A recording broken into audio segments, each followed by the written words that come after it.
Hello, welcome back to the coding tutorial of this session. And in this tutorial, we'll be covering um, some graph demonstration of how training can be done, and we could spot some potential overfitting or underfitting in a graph, as we talked about before. And there are some useful techniques and knowledge you should know before you start the training. For example, I'll be covering how to use GPU to train um, in Colab. And let's get started. So first, um, just as last time, we will first have a dataset to work with, and we're using the mnist dataset. So mnist dataset is a dataset that contains a lot of uh, figures um, from 0 to 9. And it's possible for a simple neural network to train with this dataset and to make a classification. So we first load the MNIST data from the Torch Vision dataset, and we again select the training set, validation set, and testing set in this data set. So we do a split of we're using more than 4,000 data points for training and 128 for validation and 128 for testing. Now the numbers selection is usually the exponentials of 2 because when you feed the data into the CPU or GPU, the computer always computed in binaries. So you usually feed the data as a multiple of 2. Okay, so um, here we are trying to download all the data. And once that's done, we're going to our model architecture. So just like last time, we will be constructing a simple 3-layer neural network. We import all of the necessary package here. I also import the time, which can be used to time our runs so that we know how long does it run. And yeah, in this model, we define 3 layers. The first layer is the input is, of course, the size of the image, which is 28 by 28. And we'll be taking the image in a linear way or a flattened way so that it's not a 2D array, it's a 1D array. Okay, and after the one layer, we'll have 50 neurons. And in the second layer, the output will be 20 neurons. In the third layer, the output would be 10. So 10 would give us the class from 0 to 9 for the figures in mnist dataset. So once again, this is a classification problem. The output should have as many classes as we want to have, and we will be selecting the maximum value in the output among the 10 in order to indicate which figure we're choosing there, which digit, which number we're choosing there. Yeah, and also after this, we'll have a forward function, which defines how we feed it forward. And we first produce a flattened array using this .view function, and we essentially just um, connecting the rows by rows into like sort of like one line. So now it's in a 1D array um, or tensor in this way. So we first flatten it, and um, the first activation will be send it to layer 1, which is this layer, and activate it using a ReLU function. And similarly, in the second layer, we'll be feeding to the layer 2 and use the ReLU for this also for that activation function. And lastly, we have the output, which is using layer 3. And after the output, we will have 10 um, neurons, and that will be our final output. Okay, so now we build this um, classifier class.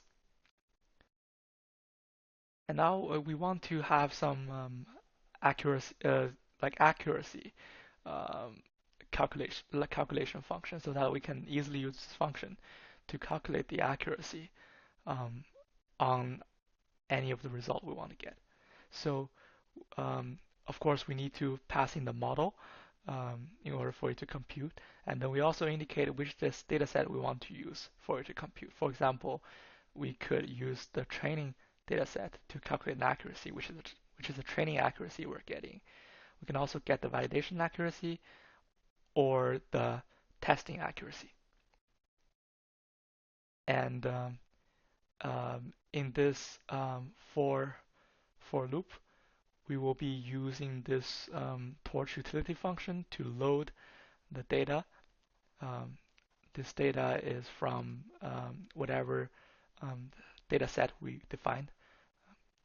And we use a batch size of 64. So we're loading 64 data in a batch in order to compute the accuracy. So so we will be using this model, which is the model we passed in to compute an output. And here we take the maximum output among the 10 output neurons as our final class prediction, and we'll be comparing with the ground truth, which is the labels here. And if they equal, we will get a sum. So this is the equal. It should output a Boolean, for example, true or false. But as I mentioned in the previous workshop, that in Python, true is actually 1 and false is 0. So if you sum all of the truths together, then you're actually summing the number of correct predictions here. So you have the total correct number in this patch, and you have a total, which is the number of the total predictions we're trying to make. And then finally, we return a ratio, correct divided by total, to indicate the accuracy. So that's the accuracy function. And then we have the most important part, the training function. So the train function is the very core function we design for us to train on this specific data set. Here we're defining a lot of the parameters, and some of them are called hyperparameters. So first, as usual, we're loading a training loader using this torch utility function, and we have the batch size specified in the model, in the function parameters. So if the user doesn't pass in any specific number for batch size, it will be default to 64. And then we specify a criterion, which is cross entropy loss. This is the criterion we often use for multi-class classification problem. And for the optimizer, we're using the SGD, which stands for stochastic gradient descent. You might not understand this right now, but just know that this is an optimizer that does backpropagation in a specific way.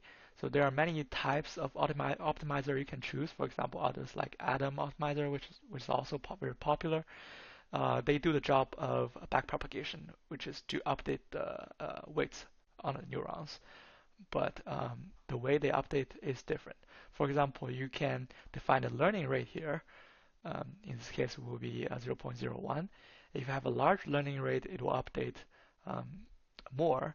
If you have a smaller learning rate, it will update smaller. So the process of learning is actually slow.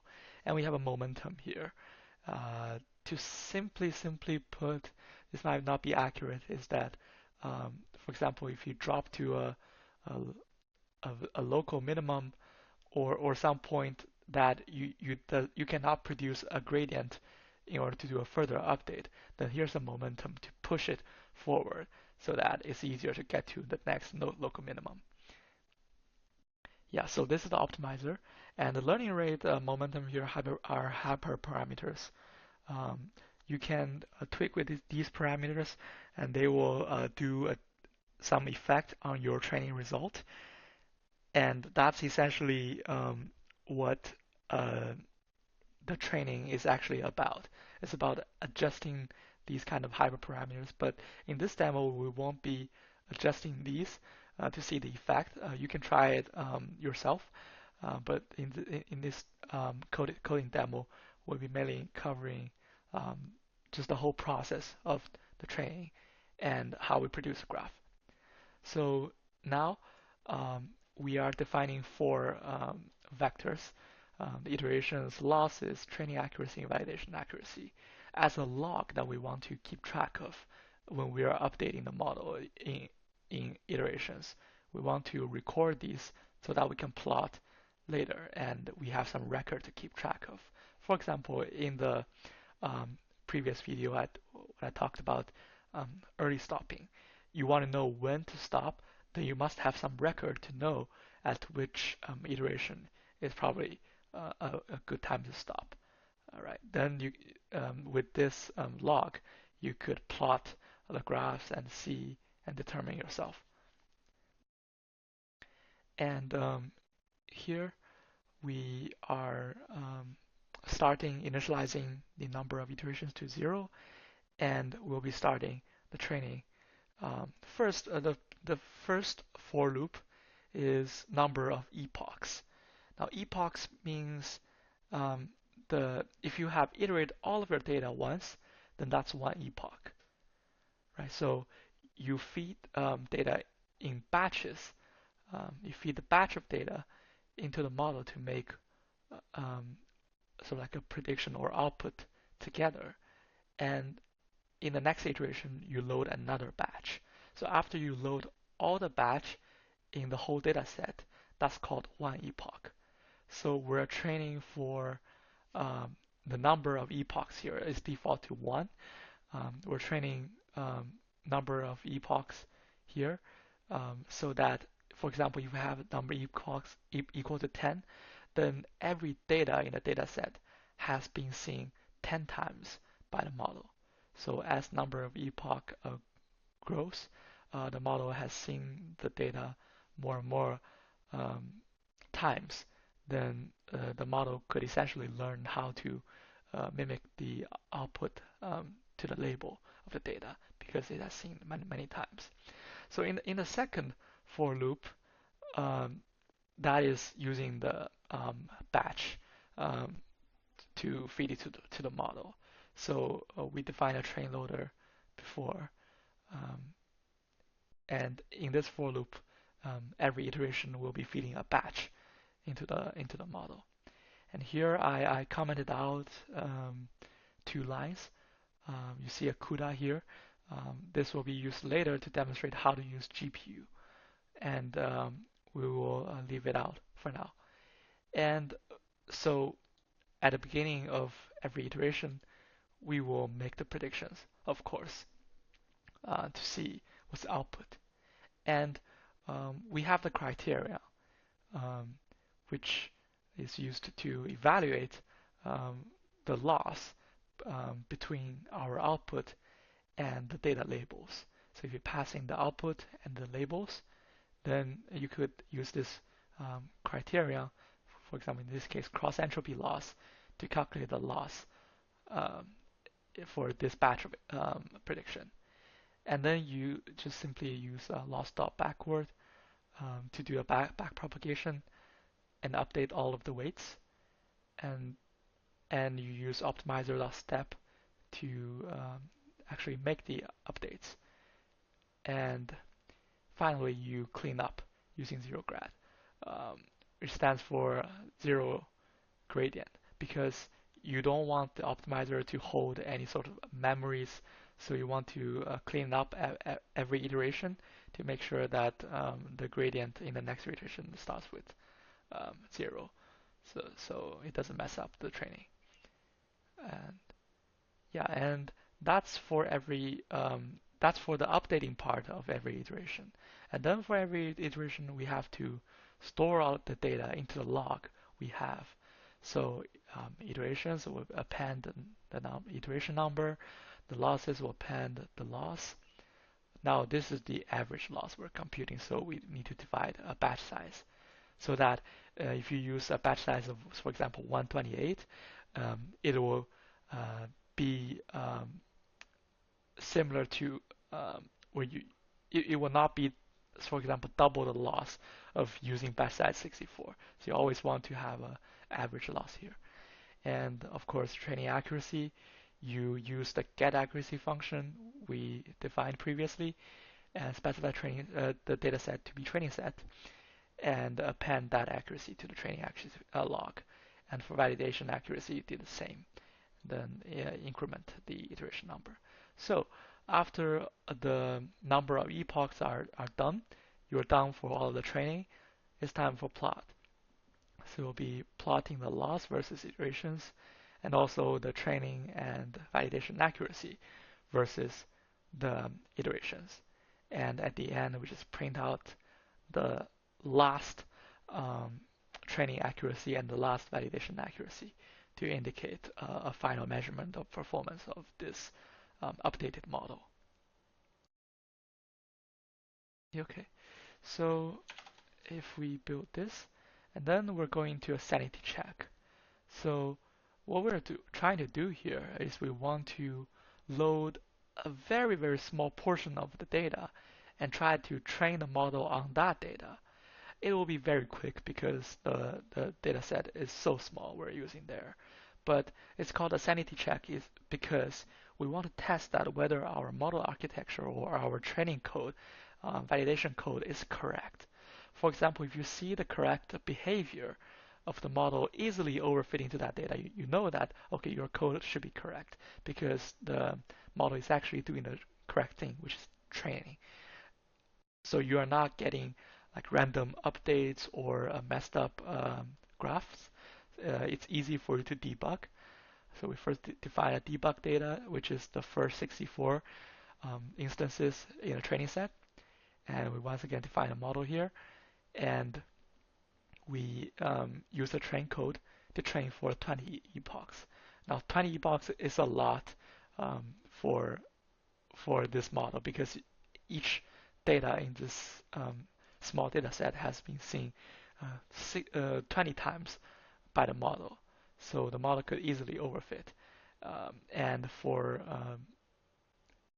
finally, after the train, we will be collecting an accuracy on the batch of 64 to see how's the performance. So I'll run it once again, and we see that okay, the final training accuracy is pretty low, and the validation accuracy is there.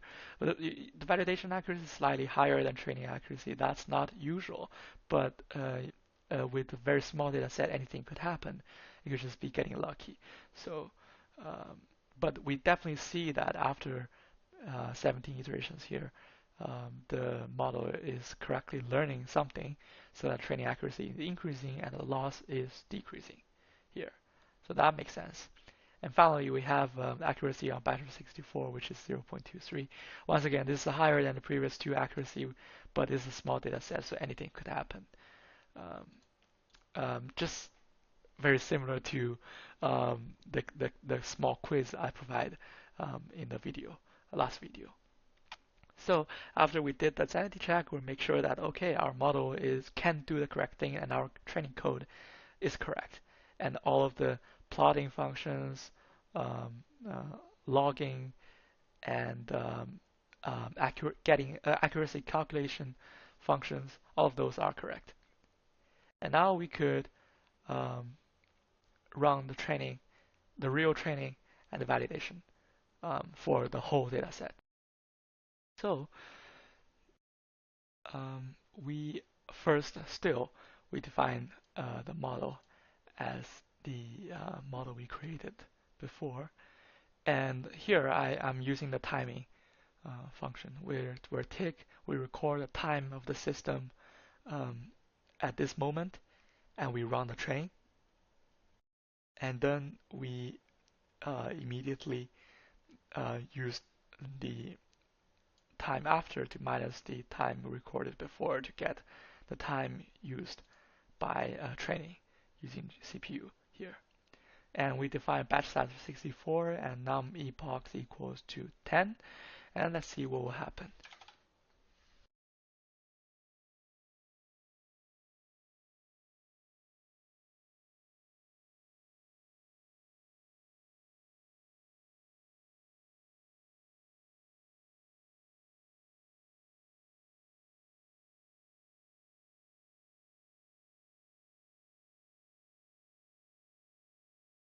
Okay, so as you have seen previously, um, so once again we produce this similar graph where we can see that okay the loss has been decreasing and then reached to a sort of like um, asymptotically reaching to very very low but not equal to zero, and the training accuracy is increasing, validation accuracy was increasing with the training accuracy, and at the very end the validation accuracy can hardly goes up, but the training accuracy still goes up because for training you can essentially just overfit. But validation set cannot be seen by the model during training, so its accuracy is staying there. Um, so this is one type of training curve you could see. You could also see a training curve, for example, the validation accuracy could actually go down, but in this case it hasn't. Um, and if we look at the training accuracy and validation accuracy at the end, it's 0.94 and 0.91, which is much, much better than the small data set we used for sanity check before, right? And you see a final validation accuracy is slightly lower than training accuracy. And we also had the test accuracy, which is exactly 0.875, also slightly lower than this validation accuracy. So everything is making sense here. The testing accuracy and validation accuracy are kind of similar, and the training accuracy can goes very high, which means that the model starts to overfit at this point. And we took 21 seconds to run using CPU. Now that's all of the process of the CPU training. And you could modify a lot of things to see a different behavior. For example, you could change the batch size here, and you could also change the number of epochs. For example, you could change that to very, very large, like 100, or even 1000 if you had time to wait for it to run it over. Then you will probably see a training accuracy very, very close to 1, but the validation accuracy will stay at some value and won't go up anymore. So we could definitely try that. For example, what if we change 64 to 255 to 256? Again, it's a multiple of 2, so easy for computer to do that. It's just a convention. And what if we change batch size to larger? So every time you run the model, you load more data in a batch, which means that you have less iterations in an epoch. So what will this happen? If we run the exact same code but just modify batch size, what will we see? Okay, the model has done. This time it takes only 5.8 seconds to finish everything. That's nearly 1/4 of the time of before. So for the model to make a prediction as a batch, it takes similar time. But if you change batch size to larger, then it would mean that the model would take less time to train. Yeah, that's a characteristics of using batch training and changing the batch size. But look at the performance. We're training 10 epochs, same as before. So each data has been seen 10 times by the model. But The final training accuracy is 0.82, and the validation accuracy is 0.819. This is nearly like 10% lower of accuracy than using a batch size of 64. So to understand it intuitively, using a smaller batch size means that the model is chewing the food slowly, digesting slowly to get all of the nutrition, right? To learn from it slowly, step by step, right? And if you use a large batch size, the model may have um, uh, may not learn the knowledge as well as 60 using 64. And of course, you could change that to 32 or even 16. That's even called a mini batch, especially used in stochastic gradient descent because the updating process is very slow, and the model can take time to wander around and digesting all of the data set to learn it slowly, and you will get accurate result after all of the iterations. Yeah, so that's one thing you could play with. You could also extend the num-epochs. For example, we could change that to 100, and then we could see what will happen after that.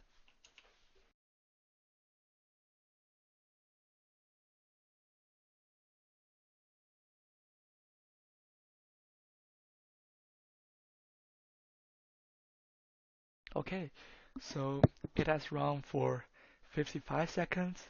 That's nearly a minute and nearly more than 10 times of the time used last time by using 10 uh, epochs.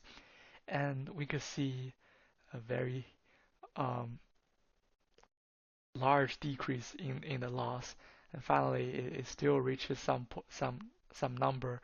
But comparing like 10 times before and here, there's really not much difference. So as you train more, you won't get a very accurate result, or the learning is not linear.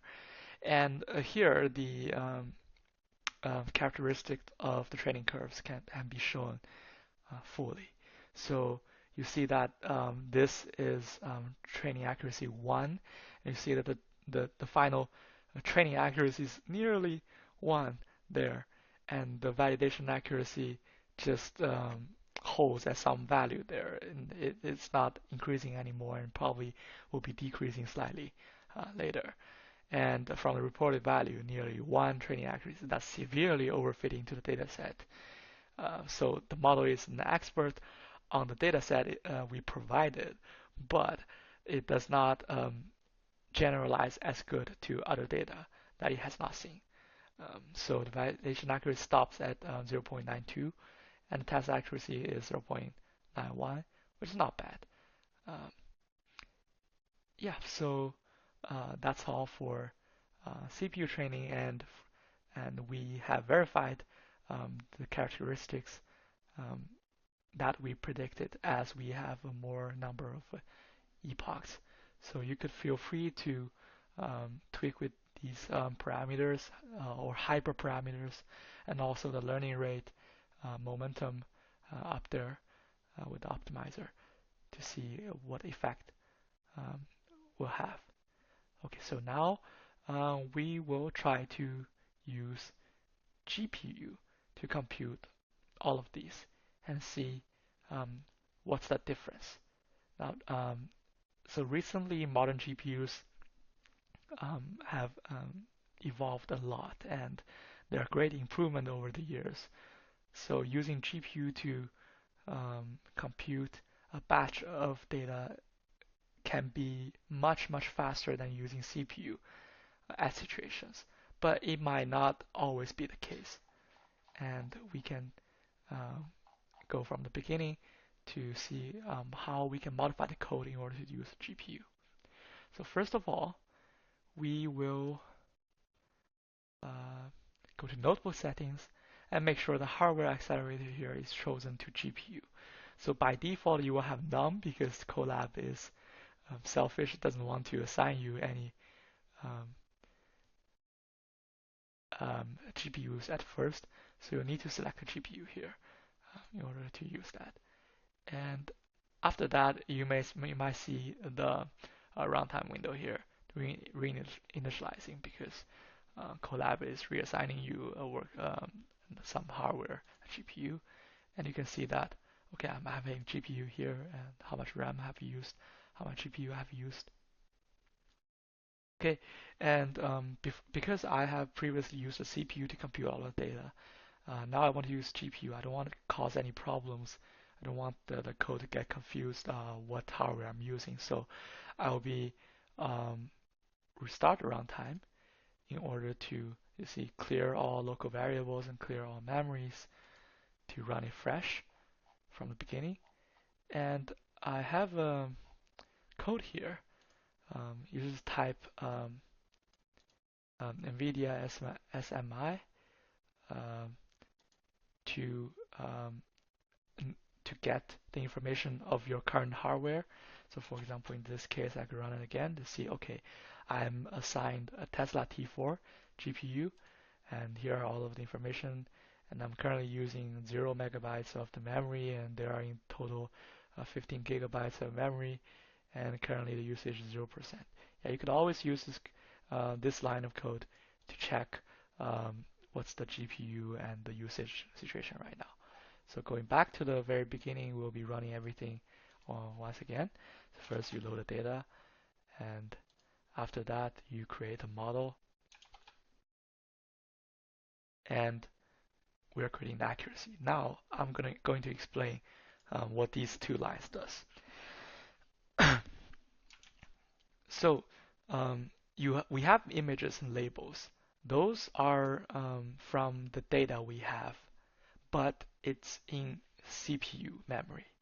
Now we want to load that to the GPU RAM or memory in order for the GPU to fetch the data and doing compute. So if you simply use images.cuda, now this IMGS, this variable is now in type of tensor. So you can simply transfer a tensor to the GPU memory by typing .cuda at the end. So we're transferring all of the images and labels to the GPU, and then just does the exact same thing because it's in GPU. The GPU can use the memory, use these data to compute, and everything else is the same. And in training code, we're doing the same thing. We transfer all of the data we have to the GPU. Yeah, and we redefine these functions again. Okay, and we're directly using the code to the GPU code to train it, for example. Okay, so we want to manually define a variable called useCUDA equals true. So you could just simply change this to false when you don't want to use the GPU. And we once again create our model from the classifier we had before. And if we are defining useCUDA and torch.cuda.is available, this function is telling you whether your hardware can support GPU right now. If it returns true, it means that you can use a GPU in the hardware. So if both of these are true, you could use model.cuda. This is transferring the model. This is transferring the model you just defined onto the GPU. So the GPU knows how your model is like, and it could do some optimization there in order to run it faster and using the GPU architecture to run your model.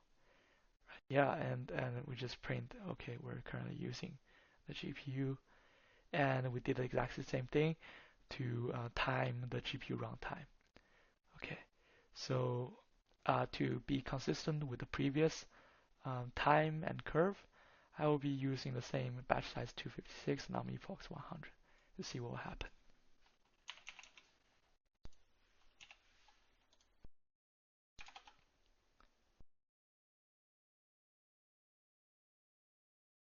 Okay, so we're done the training here. The result is pretty much similar, but surprisingly, we're taking even longer time. We, it takes 84 seconds to complete 100 epochs on batch size 256. So this indicates that using GPU is not necessarily always the better option. It depends on your how your data is like. For example, in this case, one data point has only 28 by 28. That's pretty small. If we're training a convolutional neural network, for example, on images, larger images like 1000 by 1000, then maybe using GPU could have a much better performance than CPU. But in this case, the performance are similar, or the GPU has a worse performance because of the difference in architecture. And different GPUs may have different architectures as well. For example, I personally use NVIDIA RTX 2070 Super, and that performance in some dataset is similar to this free Tesla T4.